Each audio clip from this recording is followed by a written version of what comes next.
Hey, what's up, guys? This is the third video in my stress series, and I've really been trying to get these videos done. It's been a little bit challenging because I'm not used to doing videos back to back to back.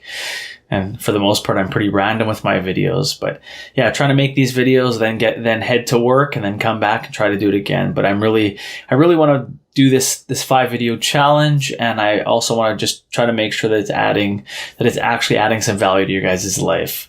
So this video is going to cover: did a stressful event cause my Crohn's disease or colitis, or at least do I think it did?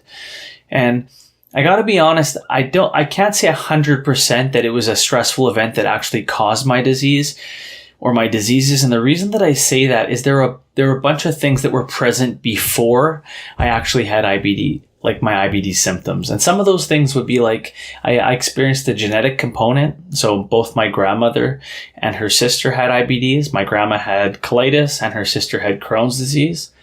I was also one of those people, I ate the standard American diet. So growing up, we were relatively poor. We ate, standard American diet. Lots of carbs, lots of sugar, lots of microwave garbage food. And that's just what we ate. It was lots of processed garbage. Pretty much had Pepsi in the fridge at any point in time. We can drink as much as we want. There was probably, lots of sugar. Yeah, definitely lots of sugar, that's for sure.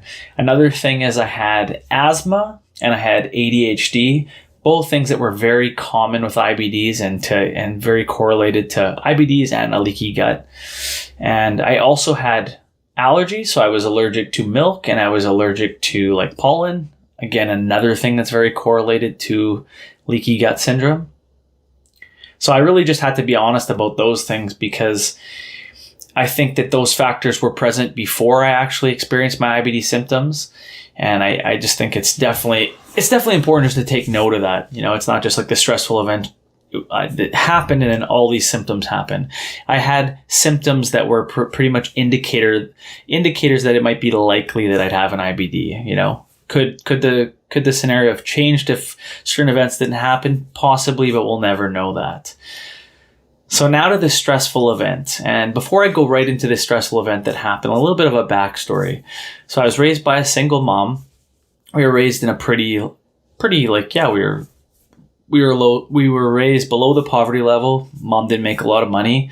For most of my life, I didn't really have a regular male I didn't really have a male influence. My dad was present, but I didn't have that regular male influence in my life. Again, I was raised by a single mom. We all know what that's like. That's a single mother doing a lot of the work. So I didn't really have that constant male influence. It was myself and another sibling being raised by our mom. And things were at times tough, but for the most part, you know what I can say, everything was provided for me. So even though we might have been poor and might not have had a lot, and we definitely always had, we always had nice clothes on our bodies. We always had food in our bellies, and for a good chunk of time, we got to spend a lot of time with our mom. We got to do a lot of things, a lot of quality time. So I can't complain. I'm very grateful for my childhood in that aspect. But then I think what happened is towards my early teens, some of the dynamics in my family changed a little bit. And that would probably be my mid-teens.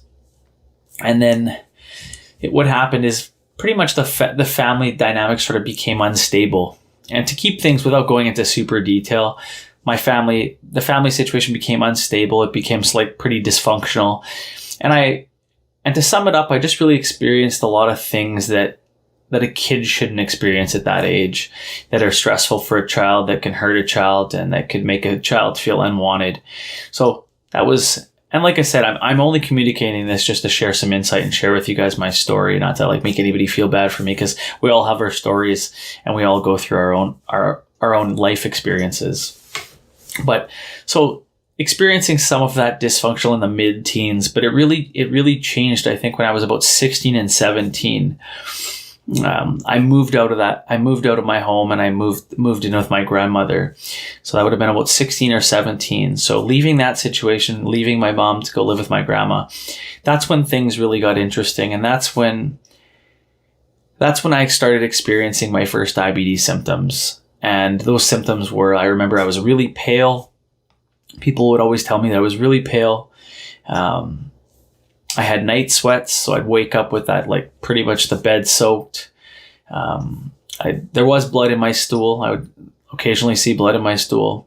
I had my first fistula. I remember I thought it was a hemorrhoid from lifting weights, because I used to like lift weights, but that's what I thought it was, is just a hemorrhoid, but it wasn't. I ended up popping it. It was filled with a lot of pus. But yeah, that was the first time I noticed that anal fistula. So I experienced that. And I'm trying to think of any other symptoms that I had. But with those symptoms that were present, I got to be honest and say I never had a flare-up. So even though I had some of those symptoms that are very common with IBDs or autoimmune conditions in general, I never had a flare-up. So at that time, yeah, I didn't have a flare-up until in my early 20s when I first experienced that, and when I was like first diagnosed with my IBD. So this is pretty much almost when I'm looking back, I know that I had an IBD, but I actually wasn't officially diagnosed with it. It's when my first autoimmune symptoms sort of popped up that I remember. And yeah, that was when I moved out into my grandma's house, and those things started popping up. So do I think that stressful events what caused that condition or caused my condition in general? I'd have to be honest and I'd say no. I don't think it was the only thing that caused it. I think what happened is it's almost like that stress is like the straw that broke the camel's back. It acted like a catalyst. So it was just the final straw, and it sort of put things into motion. It's when my IBD sort of became a reality. Yeah, I had all those pre-symptoms before, but I don't think it was quite at the state where it was like approaching IBD status kind of thing. And I do think that the stress had a lot to do with it. And I think that the reason that probably is in that period, I just remember like when I first moved from my mom's house to my grandma's house, I remember probably being feeling a little maybe negative about it. But if you're watching this, I think what happens to us a lot of times is that we bury our anger and we have maybe a little bit of resentment and stuff like that. But I just remember trying to be like, I don't care. And, I think every teenager has that kind of attitude, like, man, I'm too cool for that. I don't care. You can't hurt my feelings. And I remember being like that. So I don't remember actually admitting that those things hurt me or that I buried anything. Like, it would maybe come up time to time, but for the most part, I don't even really remember it. But I think what happens in this process is I think that a lot of us really like just bury our anger, and we have this like repressed anger and this resentment. And what happens when we do that for long enough without letting our stress out or without getting out our feelings? We end up pretty much manifesting our disease in our tissue, manifesting that stress. And I think that that's why it's very that's why there's that connection between autoimmune disease and those stressful events. And obviously I think that that's popping up a lot more in people's videos, and people are talking about their stories, because I think that everybody has everybody has a stressful event or a situation.